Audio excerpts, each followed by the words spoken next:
Assalamualaikum warahmatullahi wabarakatuh. Waalaikumsalam warahmatullahi wabarakatuh. Alhamdulillah, wassalatu wassalamu ala Rasulillah wa ala alihi wa sahbihi wa mawala. Amma ba'du.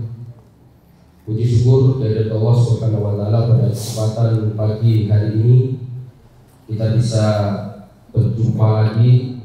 Kalau kemarin saya jadi narasumber, sekarang jadi moderator. Turun levelnya.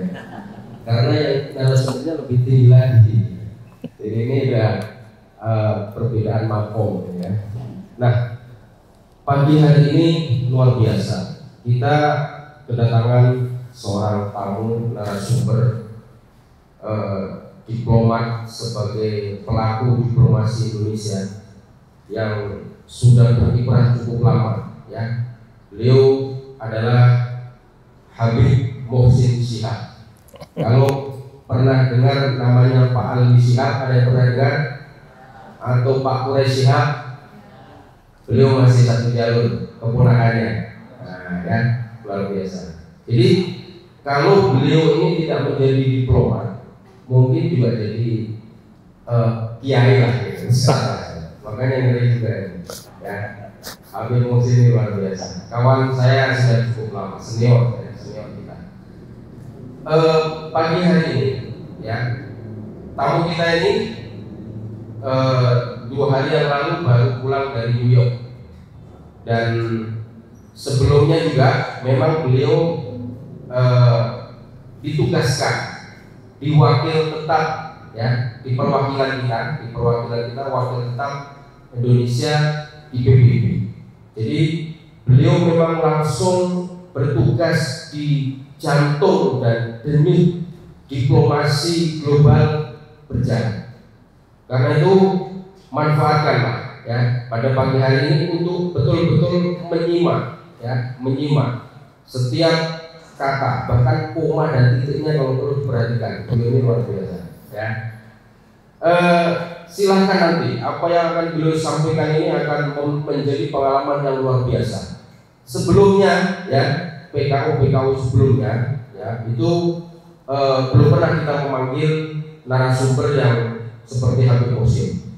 Selain Habib, beliau juga adalah pelaku diplomasi yang karirnya cukup luar biasa. Beliau hari ini duduk sebagai staf ahli Menlu, Menteri Luar Negeri ya, bidang kerjasama antar lembaga. Nah, ini juga beliau punya pengalaman yang luar biasa. Beliau sudah berapa? Ada lebih dari 10 tahun ya berkiprah di Kemlu. 26 tahun. 26 tahun ya. Beliau dari sejak muda memang sudah meniti karir menjadi seorang diplomat. Dan beliau juga yang langsung turun menangani persoalan yang hari ini menjadi tugas Presiden kita, yaitu presidensi G20. Beliau sangat terlibat, bahkan sebelum Indonesia ditunjuk menjadi untuk bertugas sebagai presidensi G20. Sebelumnya pada G20 sebelumnya beliau juga sudah banyak berkiprah di bidang itu. Untuk itu menyingkat waktu, maka saya akan langsung persilahkan kepada tamu kita, narasumber kita, Habib Muhsin Syihab, untuk menyampaikan paparannya dengan tema temanya ini dampak dan pengaruh Indonesia dalam kepemimpinan global. Nah, ini tema yang sebetulnya ini layak untuk masuk televisi. Ya, ini tema luar biasa. Ini kalau ketahuan di One atau Metro TV, ini sudah bisa dibisniskan lah gitu. Cuman karena kita bukan mata berita, jadi kita ini tetap mencari ilmunya dari Habib. Baik, langsung saja kami persilakan kepada Habib Muhsin untuk menyampaikan paparannya. Bismillahirrahmanirrahim. Assalamualaikum warahmatullahi wabarakatuh. Alhamdulillah, nahmaduhu wa nasta'inuhu wa nastaghfiruh wa na'udzu billahi min sururi anfusina wa min sayyiati a'malina. May yahdihillahu fala mudhillalah wa may yudlilhu fala hadiyalah. Asyhadu an la ilaha illallah wahdahu la syarikalah wa asyhadu anna sayyidina Muhammadan abduhu wa rasuluh. Amma ba'du. Yang pertama, tentu kita panjatkan puji syukur kehadirat Allah Subhanahu wa taala, di mana dalam kesempatan pagi ini, walaupun di luar sana mungkin ada saudara-saudara kita yang masih terdampak oleh pandemi, kita dianugerahi kesehatan dan tentunya kekuatan untuk menggali ilmu bersama, berdialog. Yang kedua, tentu salawat dan salam kita haturkan kepada junjungan kita Nabi besar Muhammad sallallahu alaihi wasallam, dengan harapan semoga kita selalu berada di jalan akhlak terpuji beliau, dan semoga dengan niat untuk selalu mengikuti jejak beliau, insya Allah nanti kita mendapatkan syafaat beliau di yaumil qiyamah. Selanjutnya saya ingin mengucapkan terima kasih yang sebesar-besarnya kepada MUI Kabupaten Bogor ya, yang telah memberikan tempat terhormat kepada saya. Mengapa saya katakan terhormat? Saya tidak pernah berbicara di depan sebanyak sebanyak ini para guru sebetulnya. Kiai Hariri dan juga para asatid yang ada di depan saya tentunya mempunyai ilmu yang jauh lebih tinggi dan mungkin akhlak yang lebih bagus. Saya ingin mendapatkan keberkahan melalui tempat ini. Semoga Allah Subhanahu wa taala memberikan keberkahan kepada saya melalui berkah dari ilmu-ilmu yang sebetulnya jauh lebih dalam dan lebih luas dimiliki oleh bapak-bapak atau ibu-ibu sekalian. Yang selanjutnya, sebelum saya masuk ke materi, ada beberapa disclaimer dulu ini. Karena tadi saya disebut-sebut Habib. Mungkin sebaiknya tidak disebut Habib. Karena apa? Saya takut kualat sama ammi saya, om saya. Pak Kures itu tidak mau disebut Habib karena belum merasa layak untuk disebut Habib. Jadi kalau misalnya ammi saya yang saya idolakan juga belum mau disebut Habib, rasanya kualat kalau saya dengan senang hati disebut Habib. Jadi panggil saja nama saya Muhsin, karena saya juga bangga diberi nama oleh orang tua, nama Muhsin, yang mungkin bapak-bapak ibu-ibu juga sudah tahu maknanya. Semoga saya mohon didoakan, semoga nama saya mencerminkan apa yang akan saya perbuat di dunia ini dalam sisa hidup saya paling tidak. Baik, selanjutnya mungkin saya masuk di materi. Saya diharapkan untuk berbicara tentang presidensi G20 Indonesia, dampak dan pengaruh Indonesia dalam kepemimpinan global. Jadi kita berbicara tentang presidensi G20. Baru kemudian kita melihat dampaknya apa. Untuk tahu dampaknya, kita harus kenal dulu apa itu G20 yang selama ini dibicarakan dan sebagainya. Mungkin lanjut di slide selanjutnya. Ini ada beberapa hal yang mungkin akan saya sampaikan, yaitu terkait dengan sekilas G20. Apa itu G20 dan sebagainya. Kemudian nanti baru kita masuk presidensi G20 Indonesia. Dan selanjutnya baru kita melihat dampak dan pengaruhnya terhadap kepemimpinan global Indonesia, serta way forward-nya, kedepannya akan seperti apa. Kita lihat sekilas G20, lanjut saja ke sekilas G20. G20 ini dibentuk tahun 1999. Ada konteksnya.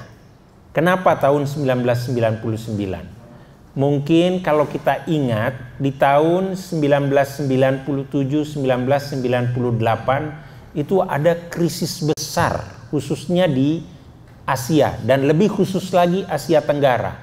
Dan mungkin salah satu yang terdampak dari krisis itu adalah Indonesia. Karena pada saat itu ada krisis moneter, ada krisis keuangan, ada krisis politik, yang semuanya itu menjadi multidimensional dan sekaligus menjadi momentum kebangkitan demokrasi Indonesia. Itu pada tahun 98.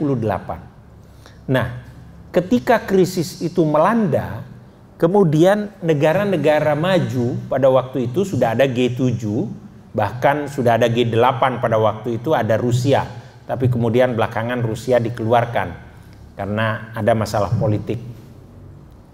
Rusia melakukan invasi kepada Crimea.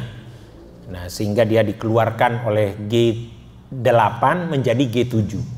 Nah, G7 pada waktu itu negara-negara maju berpikir bahwa kebijakan mereka itu tidak mampu kalau mereka sendiri melakukan policy coordination, koordinasi kebijakan, tidak mampu untuk menangani krisis global yang begitu dahsyat. Oleh karena itu, tahun 99 G7 mengundang beberapa negara berkembang yang dianggap mempunyai pengaruh di kawasannya. Diundanglah beberapa negara itu kemudian menjadi G20. G7-nya sendiri tetap sampai sekarang ada forumnya, tapi G20 itu ada. Diawali dengan pertemuan menteri-menteri keuangan dan gubernur bank sentral. Mengapa? Karena memang awalnya itu pada tahun 98 ada krisis ekonomi, krisis moneter dan sebagainya. Nah, setelah itu kemudian tahun 2008, pada tahun 2000-an akhir itu juga awal 2008 terjadi krisis kembali. Krisis yang global, yang di situ Amerika juga terkena krisis. Kalau pernah mendengar istilah prime mortgage, krisis di mana kredit macet yang terjadi di Amerika pada waktu itu dan berdampak global. Karena dampaknya global, kemudian negara-negara G20 ini berpikir bahwa kebijakan yang dibuat di G20 itu tidak cukup hanya melibatkan menteri keuangan dan gubernur bank sentral. Harus melibatkan pihak-pihak lain, kementerian-kementerian lain, supaya terjadi koordinasi kebijakan yang komprehensif dan holistik. Nah, karena melibatkan kementerian-kementerian lain, maka diperlukan keputusan politik yang tinggi. Keputusan politik yang tinggi itulah yang dalam istilah diplomasi disebut konferensi tingkat tinggi. Kalau ada konferensi tingkat tinggi, maka melibatkan kepala negara, kepala pemerintahan. Disitulah dilibatkan presiden. Nah, kita lihat negara-negaranya mana saja yang diundang, antara lain negara-negara di wilayah Asia itu ada India, ada Saudi Arabia, ada Indonesia. Bayangkan bahkan Indonesia sendiri itu hanya satu-satunya dari negara Asia Tenggara yang diundang. Jadi kita mempunyai posisi yang sangat strategis dan sangat terhormat. Artinya kita dianggap, dipandang oleh masyarakat internasional sebagai negara yang mempunyai pengaruh sangat besar di kawasan, setidaknya kawasan Asia Tenggara. Bersama India dan Saudi Arabia, itulah dari kelompok Asia. Ada juga dari kelompok Amerika Latin, ada Brazil, ada Argentina, ada Meksiko yang diundang untuk ikut di dalam G20. Kemudian ada Turki, ada Korea Selatan, dan sebagainya. Disinilah kemudian ada Uni Eropa juga. Jadi 19 negara plus 1 Uni Eropa. Kalau dikumpulkan semua itu, maka dia merepresentasikan 85% GDP dunia. Jadi sebenarnya kalau di 20 negara ini mempunyai kesamaan pandangan terhadap isu-isu global, sebenarnya itu sudah cukup untuk memecahkan permasalahan-permasalahan global. Karena sudah 85% GDP dunia itu ada di negara-negara G20. 75% perdagangan itu berkisar di G20. 2/3 penduduk dunia ada di negara-negara G20. Artinya pasar besar dunia itu ada di G20. Jadi kalau G20 bermasalah, sebenarnya yang bermasalah itu adalah dunia. Kalau G20 bisa berkontribusi dengan baik kepada dunia, maka dunia pun akan mendapatkan dampak positifnya. Nah, ini kaitannya nanti mengapa kemudian G20 terjadi kontroversi dalam beberapa bulan terakhir setelah perang Ukraina. Mengapa begitu heboh? Apakah Rusia akan datang? Apakah Amerika akan datang? Apakah Rusia harus dikeluarkan dan sebagainya? Mengapa sedemikian heboh? Karena G20 menjadi sebuah kelompok yang walaupun sifatnya informal, dia mempunyai makna yang sangat strategis di tingkat global. Lanjut ke presentasi selanjutnya, yaitu tentang Troika G20. Di G20 itu ada yang disebut Troika. Troika itu adalah outgoing presidency atau presidensi di tahun sebelumnya. Dalam hal ini adalah Italia, dan presidensi saat ini adalah Indonesia, serta presidensi yang akan datang adalah India. Nah, kalau dilihat yang akan datang itu adalah India, setelah India ada Brazil, setelah Brazil ada Afrika Selatan.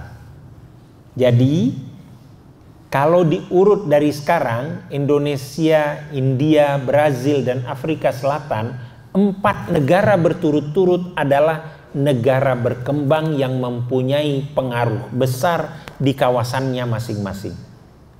Dan 4 negara berkembang ini yang sangat dihormati oleh masyarakat dunia dan dianggap mampu menyuarakan kepentingan negara berkembang secara umum.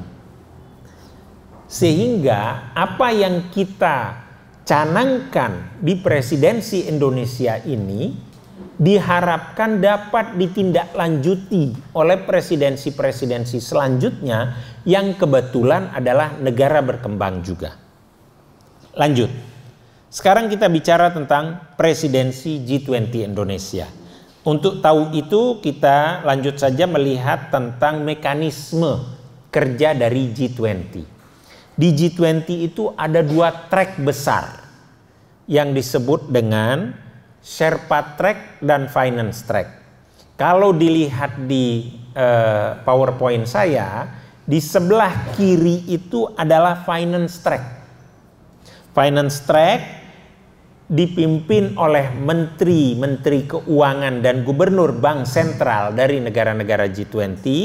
Di bawahnya itu ada tingkat deputi, meeting di tingkat deputi. Di bawahnya lagi ada meeting working groups.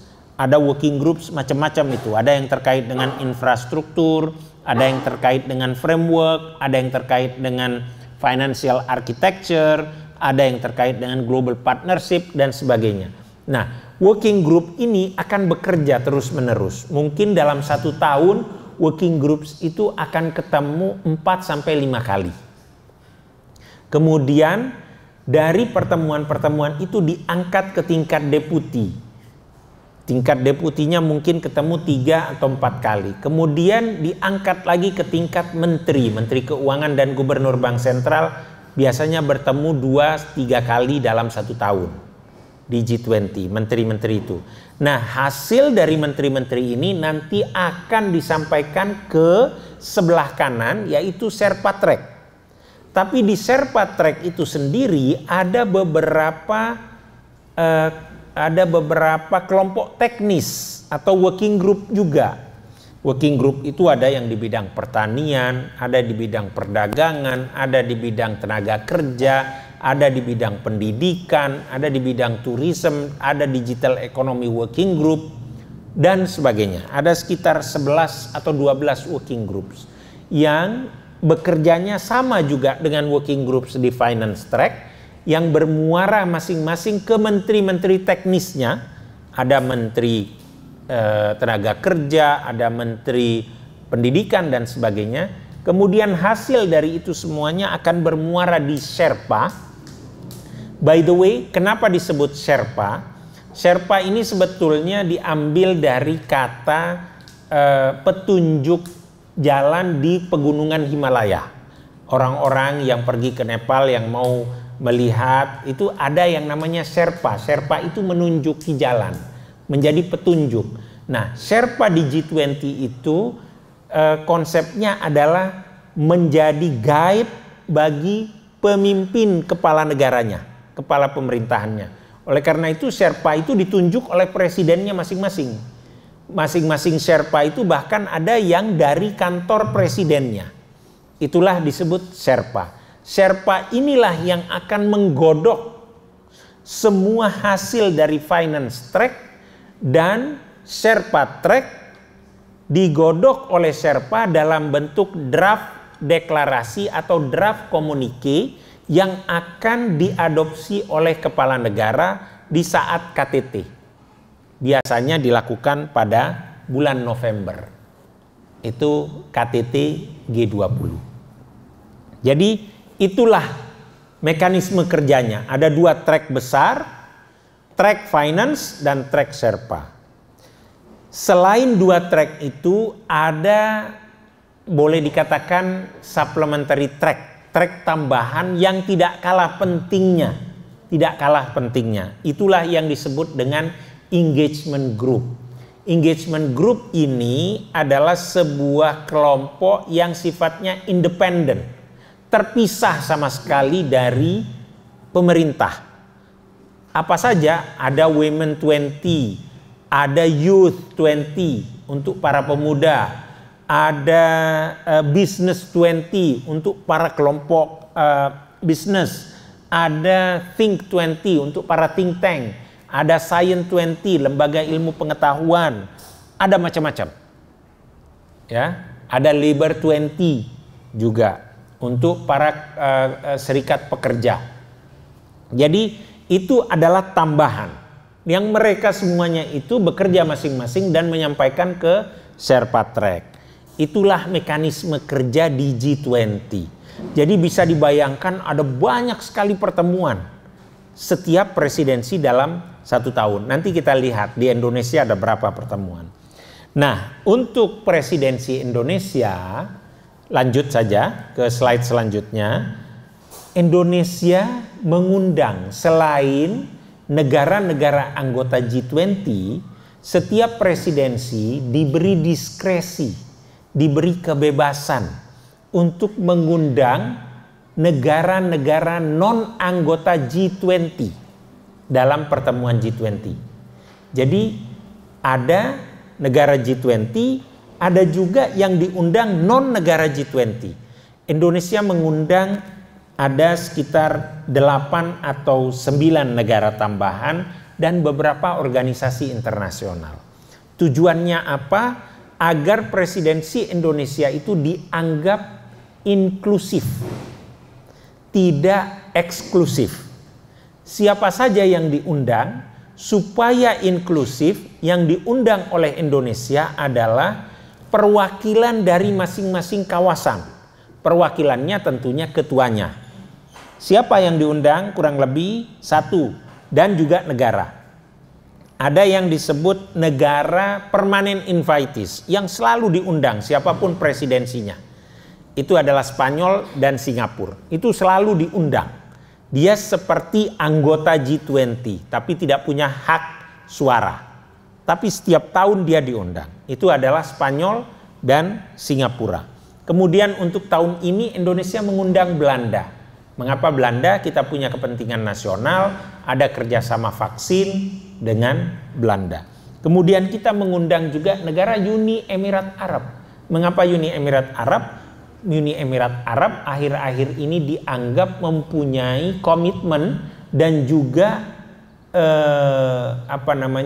menanam investasi yang cukup besar di Indonesia. Jadi hubungan bilateral kita baik. Selain negara-negara tersebut, ada juga kita mengundang Kamboja. Mengapa Kamboja? Perwakilan ASEAN. Karena Kamboja adalah sekarang ketua ASEAN. Kita mengundang Rwanda. Rwanda ini perwakilan dari NEPAD. NEPAD itu New Economic Partnership for African Development. Jadi perwakilan dari upaya pembangunan di Afrika yang diketuai oleh Rwanda. Kemudian kita mengundang Senegal. Senegal sebagai ketua Africa Union. Kemudian kita mengundang Fiji. Fiji ini ketua dari Pacific Island Forum. Pacific Island Forum itu adalah kelompok negara-negara kepulauan di wilayah Pasifik. Mengapa itu menjadi penting bagi Indonesia? Penting sekali karena mereka adalah negara tetangga, mereka juga mempunyai kekuatan maritim, kita negara maritim, dan kita juga memerlukan dukungan mereka terhadap integritas wilayah negara Kesatuan Republik Indonesia, khususnya tentang isu Papua. Kita juga mengundang Belize. Belize ini ketua dari Caribbean Community. Kita mengundang kelompok negara-negara Caribbean yang selama ini hampir tidak pernah didengar suaranya. Jadi dengan undangan itu merupakan bentuk dari inklusivitas presidensi Indonesia. Selain itu kita mengundang organisasi-organisasi internasional. Mengapa demikian? Karena di organisasi-organisasi internasional itu ada beberapa isu yang dibahas. Misalnya isu tentang kesehatan, vaksin dan sebagainya. Kita mengundang WHO. Mengapa kita mengundang WTO, World Trade Organization? Karena kita membahas tentang isu-isu perdagangan dan kita perlu masukan dari mereka. Juga OECD dan sebagainya. Lanjut. Nah, kita lihat sekarang di slide selanjutnya itu jumlah pertemuan. Ada 438 pertemuan sepanjang tahun 2022, sepanjang presidensi kita. Jadi bisa dibayangkan satu tahun itu kan 365 hari ya. Nah, kita ini sepanjang tahun ada 438 pertemuan. Jadi mungkin ada hari-hari di mana bersamaan ada pertemuan. Di kota yang lain ada pertemuan tentang working group apa, di kota lain ada pertemuan working group apa. Ini menunjukkan betapa sibuknya Indonesia menghadapi presidensi G20, sekaligus betapa seriusnya kita. Di antara pertemuan itu kalau kita breakdown hanya ada satu KTT, konferensi tingkat tinggi yang melibatkan kepala-kepala negara dan kepala pemerintahan. Ada 20 pertemuan tingkat menteri, ada 17 pertemuan tingkat Sherpa atau Deputy Finance Ministers, ada 56 pertemuan tingkat working groups. Tadi ada berapa itu working groupsnya? Ada 56 pertemuan. Ada 90 pertemuan tingkat engagement group. Jadi itu aja sudah 184, itu yang official G20-nya saja. Tapi kita punya side event. Side event itu ada 107 pertemuan yang melibatkan semua negara anggota G20. Itu side eventnya. Ada 147 pertemuan yang merupakan program Road to G20. Ini pertemuan internal Indonesia. Konsolidasi Indonesia ada 147 meeting. Lanjut, di slide selanjutnya, apa sekarang kita lihat tantangan presidensi G20 Indonesia? Kita lihat pandemi COVID masih belum usai. Ya kan? akses dan distribusi vaksin masih menjadi tantangan. Kita alhamdulillah, Indonesia termasuk salah satu di antara sekian negara yang dianggap berhasil dalam mengatasi pandemi. Baik dalam sisi distribusi vaksinnya maupun dalam sisi aksesnya terhadap vaksin. Kita tahu ada berbagai macam akses vaksin yang masuk ke Indonesia dan distribusinya juga ke beberapa daerah.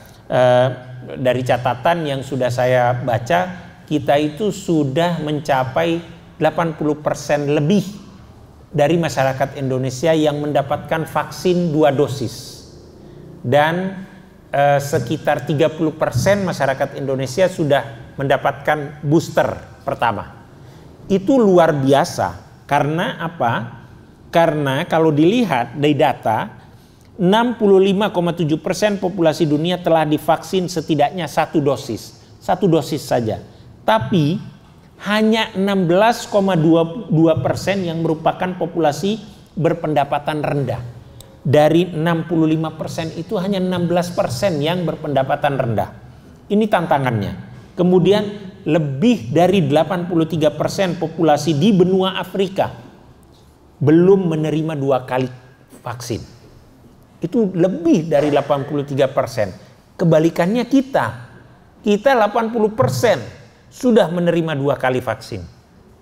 Saya kira di sini sudah terima ya, paling tidak 2 kali vaksin. Atau bahkan sudah pada booster. Iya, jadi kita itu harus bersyukur. Kita adalah satu di antara 5 negara terbaik dalam penanganan pandemi. Dan itu mendapatkan pengakuan masyarakat internasional. Jadi itu ya, itu tantangan pertama.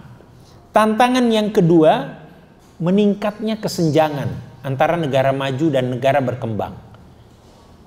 Jadi disebabkan kemampuan yang berbeda dan proses pemulihan pasca pandemi yang berbeda. Jadi ada negara-negara maju yang dengan mudah untuk kembali ke posisi sebelum pandemi. Tapi negara-negara berkembang masih sulit. Nah, ini akan menambah kesenjangan yang memang sebelumnya sudah ada, kesenjangan negara maju dan negara berkembang. Kemudian ada ekonomi global yang belum pulih. Bahkan akhir-akhir ini prediksi dari IMF yang semula memprediksi pertumbuhan global 4,4% dikoreksi menjadi 3,6%. Artinya ada 0,8%. Itu besar sekali itu koreksi dari IMF. Sementara untuk forecastnya World Bank bahkan turun menjadi 2,9%. Itu besar sekali. Artinya apa? Kita ini masih belum pulih sepenuhnya dan bahkan menghadapi tantangan yang luar biasa. Di tengah tantangan yang seperti itu ada lagi satu, rivalitas geopolitik. Rivalitas geopolitik antara negara-negara maju, negara barat dengan di satu sisi dengan Cina di sisi yang lain dan masing-masing dengan sekutunya.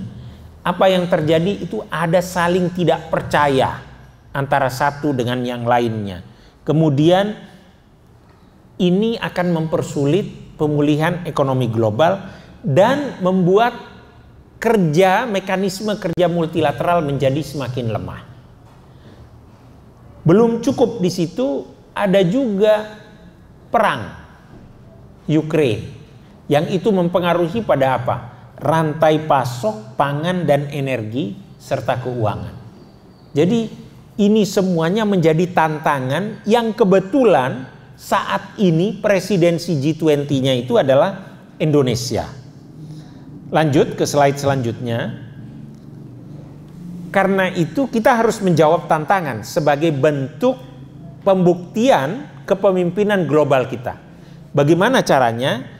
Ada arahan-arahan yang sudah diberikan oleh pimpinan nasional, yaitu memperjuangkan hasil yang nyata, yang konkret.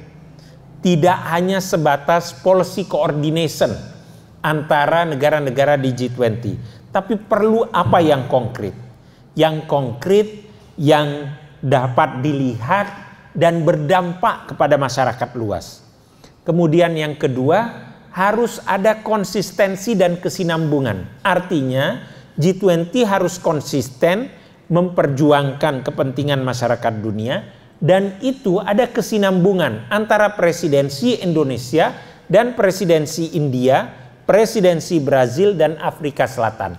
Oleh karena itu koordinasi sesama negara yang akan menjabat presidensi itu terus dilakukan oleh Indonesia sejak dini. Kemudian yang ketiga, untuk menjawab itu harus inklusivitas dan kolaboratif harus ditekankan.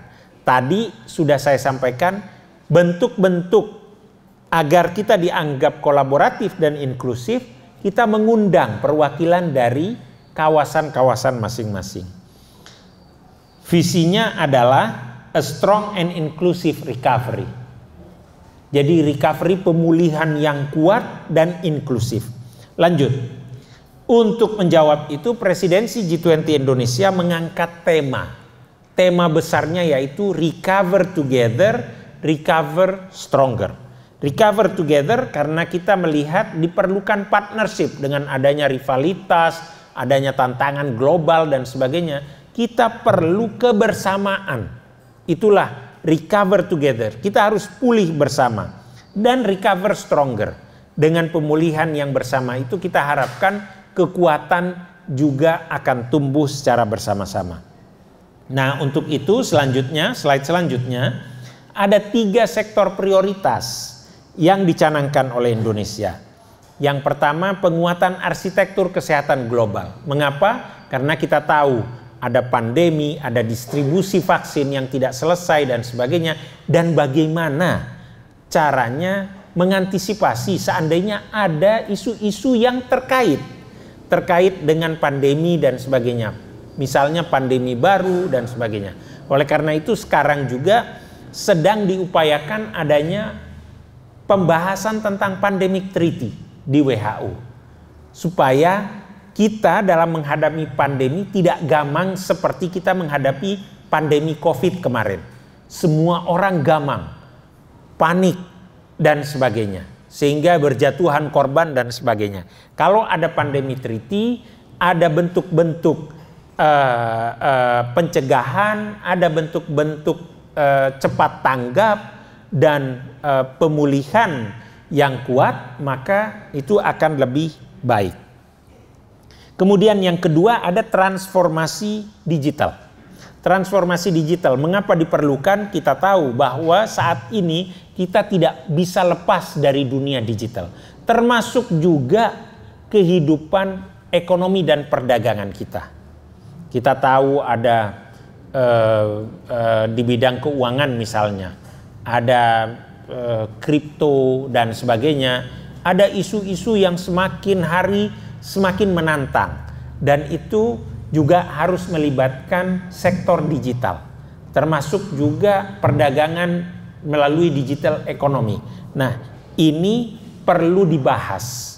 Dan yang ketiga adalah transisi energi, dari energi yang kurang ramah lingkungan menjadi energi yang lebih ramah lingkungan.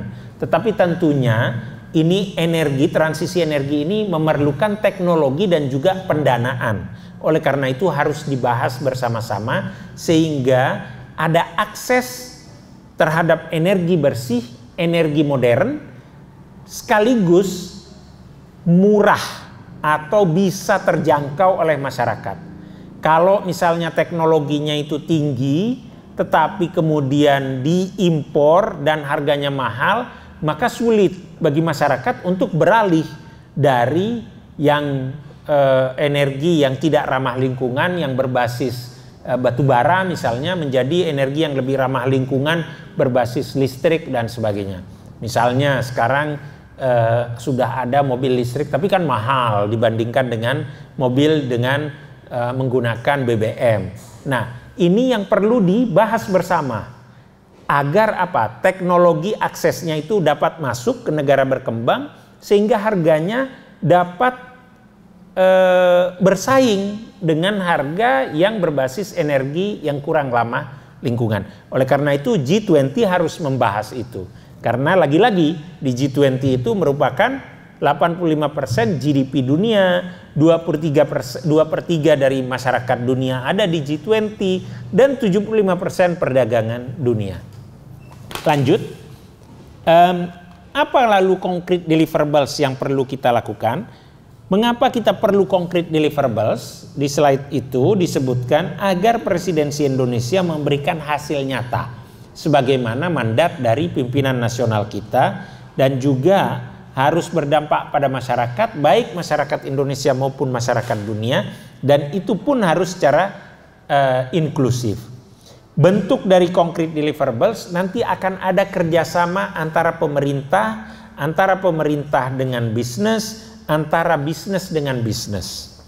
Nah, pendanaan, investasi, proyek, program, capacity building, beasiswa, dan sebagainya. Inilah proyek-proyek nyata yang kita ingin garap. Skema kerjasamanya bisa kolaborasi seluruh anggota G20. Bisa juga anggota G20 dengan pemangku kepentingan organisasi internasional. Bisa juga hanya anggota G20 dengan keterlibatan negara invitees, bukan negara G20. Bisa juga antara G20 dengan negara-negara berkembang. Bisa juga antara kontribusi masing-masing negara G20. Oleh karena itu sekarang, saat ini Indonesia sudah menginventarisasi kira-kira proyek-proyek apa yang akan ditawarkan, dan itu sudah mulai disubmit kepada Indonesia.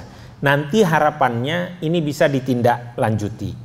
Lanjut, saya kira concrete deliverables yang kedua itu sudah termasuk dengan penjelasan saya. Kita masuk ke bagian ketiga, yaitu dampak dari dan pengaruh presidensi G20 Indonesia. Dampak presidensi G20 Indonesia dalam kepemimpinan global, tentu kalau kita berhasil dalam presidensi ini, kita akan meningkatkan kredibilitas kita dan akan memperoleh kepercayaan masyarakat internasional lebih besar lagi. Yang kedua, menunjukkan kapasitas kepemimpinan Indonesia untuk mewakili suatu negara berkembang di luar G20. Jadi kita, tadi saya sudah sampaikan bahwa kita pun menyuarakan kepentingan negara berkembang. Kalau kita kredibel, kita profesional, maka kita akan mendapatkan dukungan dari masyarakat internasional, khususnya negara-negara berkembang. Kemudian kepemimpinan kita juga akan dianggap inklusif, imparsial, dan itu sejalan dengan politik luar negeri kita yang bebas dan aktif, di mana politik luar negeri yang mendasari kepada prinsip-prinsip yang kita pegang teguh. Kita tidak tidak terpengaruh oleh tekanan-tekanan, baik itu yang datangnya dari barat maupun yang datangnya dari kelompok non-barat. Kita mempunyai prinsip bahwa prinsip itu adalah prinsip keadilan, prinsip kebersamaan, dan prinsip untuk kemajuan bersama. Kemudian yang lain adalah menunjukkan prioritas Indonesia untuk mencapai Sustainable Development Goals. Nah, ini adalah dampak-dampak presidensi G20 Indonesia terhadap kepemimpinan global kita. Nah, di slide selanjutnya kita lihat bagaimana kepemimpinan Indonesia sampai saat ini. Kita lihat misalnya, mungkin rekan-rekan pernah mengikuti pemberitaan bagaimana Pak Jokowi hadir di KTT G7. Kita diundang sebagai mitra G7. Presidensi G20, Pak Jokowi hadir. Setelah itu apa yang dilakukan Pak Jokowi? Pak Jokowi melakukan kunjungan ke Ukraina, dan kita mengundang Ukraina untuk hadir di KTT G20 nanti. Ya. Kemudian setelah itu Pak Jokowi pergi ke Rusia. Ini menunjukkan kepemimpinan global kita sebagai presidensi G20 yang ingin imparsial, tidak memihak kemanapun, dan menawarkan solusi kepada masyarakat internasional. Salah satu yang diangkat oleh Pak Jokowi ketika melakukan kunjungan-kunjungan tersebut adalah dibukanya akses-akses kemanusiaan di wilayah perang, termasuk akses ekspor gandum dan pangan lainnya oleh Ukraina ke negara-negara lain. Karena kalau rantai pasok gandum ini terganggu, maka rantai pasok pangan di seluruh dunia akan terganggu. Karena Ukraina juga menjadi salah satu pemasok terbesar di dunia untuk gandum. Oleh karena itu didorong oleh Pak Jokowi agar bisa dibuka. Dan itu dibicarakan dengan Presiden Ukraina dan Presiden Rusia. Yang terjadi apa? Kemarin sudah ditandatangani kesepakatan bahwa dibuka koridor kemanusiaan, dibuka juga ekspor, jalur ekspor dari Ukraina ke negara-negara di dunia. Nah, oleh karena itu kita perlu berbangga bahwa bahkan sebelum KTT pun proses sudah berjalan. Yang kedua, contoh yang lain. Baru saja tanggal 7 dan 8 Juli yang lalu dilakukan pertemuan para menteri-menteri luar negeri G20. Seluruh menteri G20 itu hadir. Yang semula mereka ribut, tidak akan hadir, tidak bisa duduk bersama dengan Rusia dan sebagainya. Tapi karena kepemimpinan Indonesia, kita melakukan pendekatan-pendekatan, kita mencoba membuat mereka nyaman untuk duduk bersama di satu ruangan. Mereka semua datang. Ada Blinken di situ, ada Lavrov di situ. Hadir di G20 Foreign Ministers Meeting di Bali.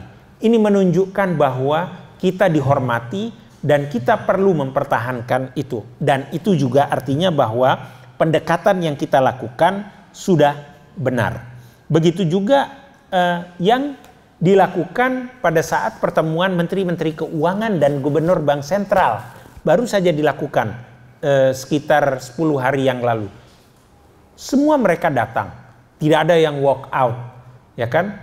Walaupun di sana sini tentu ada perdebatan, ada pembahasan yang cukup sulit dan panas, tetapi artinya untuk pertama kalinya sejak pecah perang yang namanya Rusia bisa duduk bersama dengan negara-negara barat itu di Indonesia. Dan itu atas upaya yang dilakukan oleh Indonesia. Inilah diplomasi bebas aktif Indonesia. Lalu bagaimana way forward? Lanjut saja. Ya, kita harus pertahankan momentum ini, momentum positif dan kondusif ini perlu kita pertahankan nanti sampai bulan November. Disitulah ada KTT. KTT yang diharapkan nanti akan menghasilkan sesuatu yang konkret.